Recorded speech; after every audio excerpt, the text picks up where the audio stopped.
harmoni. Salam harmoni. Di sini kami dari kelompok 11 ingin menyampaikan materi tentang rencana pembelajaran.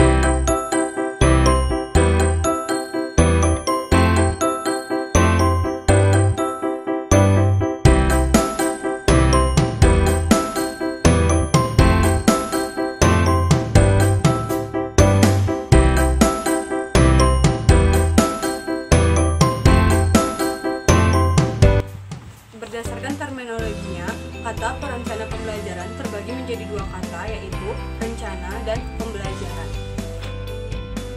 Yang pertama yaitu rencana. Rencana yaitu pengambilan keputusan untuk mencapai suatu tujuan. Sedangkan pembelajaran di sini yang dimaksud yaitu proses kerjasama antara guru dan siswa dalam memanfaatkan segala potensi dan sumber daya yang ada. Dan yang kedua yaitu ada manfaat rencana pembelajaran. Menurut Sanjaya 2015, ada 4 manfaat perencanaan pembelajaran. Keempat manfaat tersebut, yang pertama terdiri atas, yang pertama yaitu melalui perencanaan yang matang. Melalui perencanaan yang matang dan akurat, kita akan mampu memprediksi seberapa besar keberhasilan yang dapat kita capai. Dan yang kedua yaitu sebagai alat untuk memecahkan masalah. Di sini dimaksudkan yaitu seorang perencana yang baik akan mampu memprediksi kesulitan yang akan dihadapi oleh siswa dalam mempelajari materi pelajaran tertentu. Yang ketiga yaitu melalui perencanaan. Di sini dimaksudkan yaitu kita dapat memikirkan media atau sumber belajar apa saja yang paling tepat digunakan untuk melindungi tercapainya tujuan pembelajaran yang efektif dan efisien. Dan yang terakhir yaitu pembelajaran yang dirancang dengan matang akan membuat pembelajaran dapat berlangsung secara sistematis. Di sini yang dimaksud itu adalah proses pembelajaran akan berjalan terarah dengan materi yang terorganisir dengan baik sehingga guru dapat melaksanakan pembelajaran sesuai tahapannya untuk menuju pada tujuan pembelajaran yang telah ditetapkan. Selanjutnya, materi kedua tentang fungsi akan dijelaskan oleh rekan saya. Baik, di sini saya akan menuliskan materi tentang fungsi rencana pembelajaran. Menurut Sanjaya tahun 2015 menyebutkan ada 8 fungsi perencanaan pembelajaran. Yang pertama, ada fungsi kreatif, yaitu melalui perencanaan yang matang akan dapat memberikan umpan balik yang dapat menggambarkan berbagai kelemahan yang terjadi. Yang kedua, ada fungsi inovatif, yang akan memberikan kesempatan untuk memikirkan hal-hal yang inovatif untuk memecahkan masalah yang telah kita ketahui. Yang ketiga, ada fungsi selektif.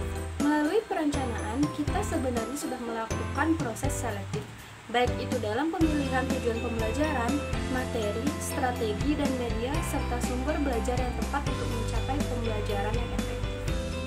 Yang ketiga, ada fungsi selektif, di mana fungsi ini bertujuan untuk menciptakan pembelajaran yang efektif, efisien, dan bermanfaat. Yang keempat, ada fungsi komunikatif, di mana dalam fungsi ini itu kita dapat menjelaskan kepada setiap orang yang terlibat atau pihak lainnya seperti orang tua dan masyarakat dalam perencanaan pembelajaran. Yang kelima, ada fungsi prediktif, di mana fungsi ini akan sangat membantu menggambarkan apa yang akan terjadi setelah pembelajaran secara akurat.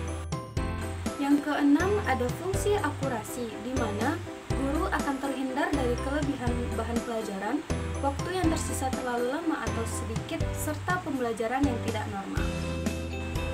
Yang ketujuh, ada fungsi pencapaian tujuan, di mana melalui perencanaan tujuan dari proses dan hasil belajar dapat dilakukan secara seimbang. Kemudian yang terakhir, ada fungsi kontrol, di mana kita dapat mengontrol keberhasilan siswa dalam mencapai tujuan yang sudah ditetapkan. Baik, selanjutnya itu materi mengenai tahapan pengembangan program pembelajaran, yakni dimulai dengan menyusun alokasi waktu dan kalender akademis. Yang kedua, menyusun program tahunan. Yang ketiga, menyusun program semester. Dan selanjutnya itu menyusun silabus. Baik, di sini saya akan melanjutkan materi mengenai tahapan pengembangan perencanaan pembelajaran. tahapan yang pertama, yaitu dengan menentukan alokasi waktu dan kalender akademis. Pada menetapkan alokasi waktu merupakan langkah pertama dalam menerjemahkan kurikulum.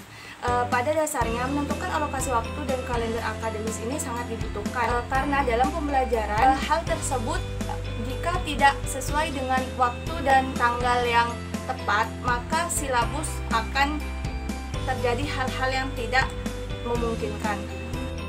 Dan yang kedua itu perencanaan program tahunan. Pada program tahunan, rencana penerapan alokasi waktu 1 tahun ajaran untuk mencapai tujuan atau kompetensi dan kompetensi dasar yang telah ditetapkan. Pada penetapan alokasi waktu agar seluruh tujuan pembelajaran dapat dicapai oleh siswa, maka seringkali guru mengeluh terkait materi pembelajaran belum terpenuhi atau terselesaikan. Dan yang ketiga itu ada silabus. Istilah silabus dapat didefinisikan sebagai garis besar, ringkasan, ikhtisar atau pokok-pokok isi atau materi pelajaran. Itu menurut Salim 1987. Istilah silabus digunakan untuk menyebutkan suatu produk pengembangan kurikulum pembelajaran lebih baik lanjutan standar kompetensi. Silabus juga bermanfaat sebagai pedoman untuk merencanakan pengelolaan kegiatan pembelajaran, apakah dilakukan secara klasikal, individual, atau kelompok. Demikian pula silabus bermanfaat untuk pengembangan sistem penilaian. Dan materi selanjutnya itu mengenai prinsip pengembangan silabus dan komponen. Pertama itu ada ilmiah. Maksudnya ilmiah di sini itu silabus harus mampu memberikan jaminan bahwa secara keseluruhan materi dan kegiatan yang menjadi muatan dalam silabus harus benar dan dapat dipertanggungjawabkan secara keilmuan. Yang kedua itu relevan. Maksudnya relevan di sini itu cakupan kedalaman tingkat kesukaran dan urutan penyajian materi dalam silabus harus disesuaikan dengan tingkat perkembangan fisik, intelektual, sosial, emosional, dan spiritual peserta didik. Yang ketiga itu sistematis. Maksudnya sistematis di sini komponen-komponen silabus saling berhubungan secara fungsional dalam mencapai kompetensi, baik itu kompetensi standar maupun kompetensi dasar. Yang keempat yaitu konsisten.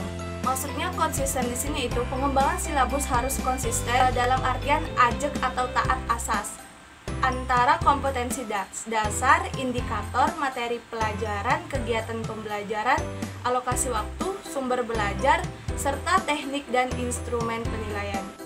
Yang kelima itu memadai. Maksudnya memadai di sini itu cakupan indikator, materi pembelajaran, kegiatan pembelajaran, sumber belajar, dan teknik serta instrumen penilaian cukup untuk menunjang pencapaian kompetensi dasar. Yang keenam itu aktual dan kontekstual. Maksudnya aktual dan kontekstual di sini itu cakupan indikator, materi pembelajaran, pengalaman belajar, media dan sumber belajar, dan sistem penilaian memperhatikan perkembangan ilmu dan teknologi serta seni yang mutakhir dalam kehidupan nyata yang terjadi atau up to date. Banyak materi yang dapat dihubungkan dan dikembangkan berdasarkan fenomena dalam kehidupan sehari-hari untuk dituangkan ke dalam silabus pembelajaran tersebut. Yang ketujuh itu fleksibel. Maksudnya fleksibel di sini itu keseluruhan komponen silabus dapat mengakomodasi keragaman peserta didik, pendidik, serta dinamika perubahan yang terjadi di sekolah dan kebutuhan masyarakat. Yang kedelapan yaitu menyeluruh. Maksudnya menyeluruh di sini itu komponen silabus mencakup keseluruhan ranah kompetensi baik kognitif, afektif maupun psikomotor. Prinsip ini dapat dikembangkan. Jadi mengenai prinsip silabus dan komponennya ini dapat mengembangkan materi pembelajaran, kegiatan pembelajaran maupun penilaian, sehingga peserta didik memiliki keleluasaan untuk mengembangkan kemampuannya maupun kompetensinya. Untuk materi yang terakhir di sini ada rencana pelaksanaan pembelajaran atau RPP, yaitu program perencanaan yang disusun sebagai pedoman pelaksanaan pembelajaran untuk setiap kegiatan proses pembelajaran.